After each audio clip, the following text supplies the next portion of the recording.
Hello good morning. हाम्रोमा चाहिँ यी निम्बु पाकेछ हो।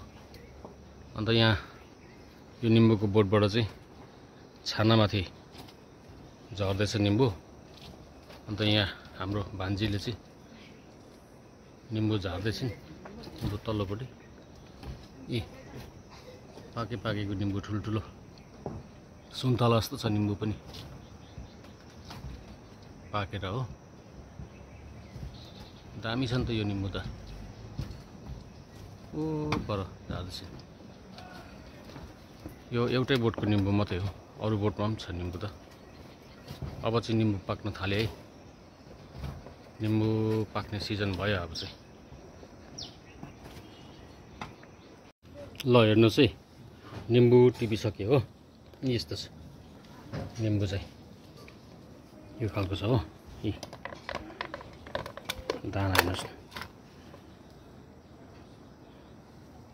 सुन्तला जत्रै छ नि दाना पनि। कत्रो पुरा रस हुन्छ यसमा त। यो हाम्रै बारीमा फलेको निम्बु हो। दामी छ निम्बु चाहिँ, अझै छ बारीमा, बोटमै छ हो। यो चाहिँ हामी के छ भने निम्बुको चाहिँ हामी बोटबाट टिप्दैनौँ। बोटबाट टिप्नु हुँदैन निम्बु। निम्बु चाहिँ झर्नुपर्छ, आफै झर्छ पाकेपछि। र पाकेपछि झरेको निम्बु मात्रै भुइँबाट हामी टिप्छौँ। बोटबाट कहिले टिप्दैनौँ हामी निम्बु। निम्बुको चाहिँ त्यो चाहिँ एकदमै त्यस्तो कुरा छ हो। बोटबाट टिप्नु हुँदैन भन्ने छ। टिप्यो भने चाहिँ बोटै मर्छ।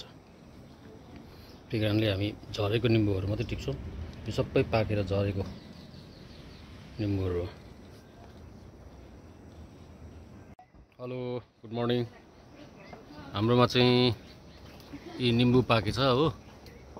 अन्त यहाँ यो निम्बुको बोटबाट चाहिँ छानामाथि झर्दैछ निम्बु। अन्त यहाँ हाम्रो भान्जीले चाहिँ निम्बु झार्दैछन्। निम्बु तल्लोपट्टि यी पाकेको निम्बु ठुल्ठुलो सुन्तला जस्तो छ निम्बु पनि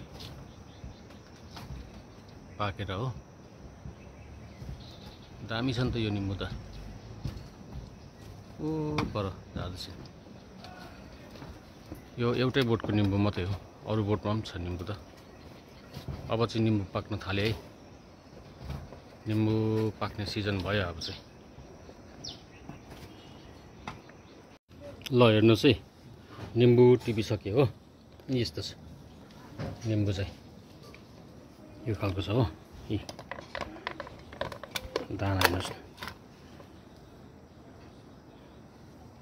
सुन्तला जत्रै छ नि दाना पनि। कत्रो पुरा रस हुन्छ यसमा त। यो हाम्रै बारीमा फलेको निम्बु हो। दामी छ निम्बु चाहिँ, अझै छ बारीमा, बोटमै छ हो। यो चाहिँ हामी के छ भने निम्बुको चाहिँ हामी बोटबाट टिप्दैनौँ। बोटबाट टिप्नु हुँदैन निम्बु। निम्बु चाहिँ झर्नुपर्छ, आफै झर्छ पाकेपछि। र पाकेपछि झरेको निम्बु मात्रै भुइँबाट हामी टिप्छौँ। बोटबाट कहिले टिप्दैनौँ हामी निम्बु। निम्बुको चाहिँ त्यो चाहिँ एकदमै त्यस्तो कुरा छ हो। बोटबाट टिप्नु हुँदैन भन्ने छ। टिप्यो भने चाहिँ बोटै मर्छ। त्यही कारणले हामी झरेको निम्बुहरू मात्रै टिप्छौँ। यो सबै पाकेर झरेको निम्बुहरू हो।